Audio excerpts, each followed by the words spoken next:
যুক্তরাষ্ট্রে আরোপিত শুল্ক শুধু রপ্তানি বাড়ানোর জন্য নয়, দেশে বিদেশে বিনিয়োগ বাড়াতেও গুরুত্বপূর্ণ হতে পারে।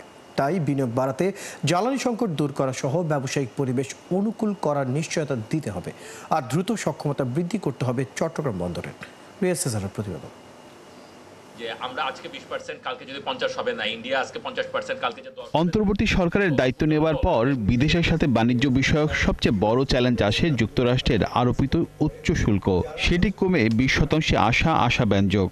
এখন চীন সহ প্রতিযোগী দেশ থেকে বিনিয়োগ বাংলাদেশে সরে আসার সুযোগ তৈরি হয়েছে। ট্রাম্প ট্যারিফ দেশের রপ্তানি খাত ও বিনিয়োগে কি প্রভাব ফেলবে তা নিয়েই আলোচনার জন্য সেমিনার আয়োজন করে Bangladesh research and information network. আলোচনায় বক্তারা বলেন, শুধু দেশের রপ্তানির জন্য যুক্তরাষ্ট্রের শুল্ক ছাড় গুরুত্বপূর্ণ নয়, বরং বিনিয়োগ বাড়াতে এটি গুরুত্বপূর্ণ।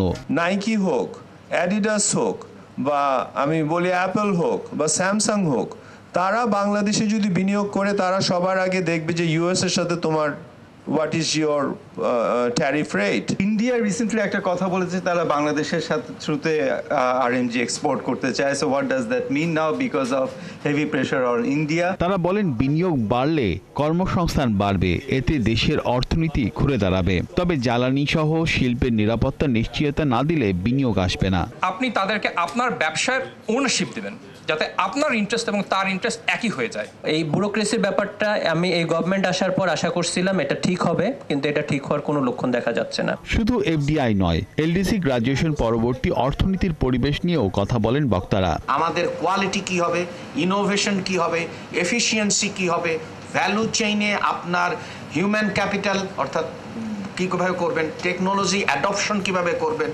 তারপরে লজিস্টিক, আমাদের লজিস্টিকের অবস্থা খুব একটা সামনের দিকের মতো নয়। অনুষ্ঠানে প্রধান উপদেষ্টার প্রেস সেক্রেটারি বলেন, অর্থনীতি এখন স্থিতিশীল, এতে সরকারের সাফল্য রয়েছে। মূল্যস্ফীতি কমে এসেছে, রিজার্ভও বাড়ছে। তবে তিনি মনে করেন, দেশে বিদেশি বিনিয়োগের জন্য যে সরকারি আসুক না কেন, বাড়াতে হবে চট্টগ্রাম বন্দরের সক্ষমতা। আপনার ফুড ইনফ্লেশন নেমে এসছে, ইনফ্লেশন নেমে এসেছে, রিজার্ভ বেড়েছে, এবং সবচেয়ে বড় যেটা কথা, একটা রেভলিউশনের পরে এই 4% গ্রোথ আমি মনে করি যে মোর দেন, আমি বলবো যে কোয়াইট গুড। আমরা যদি চিটাং পোর্টের এফিসিয়েন্সি না বাড়াতে পারি, আমাদের দেশ থেকে কখনো হাই ভ্যালুড ফ্যাশন আইটেম হবে না।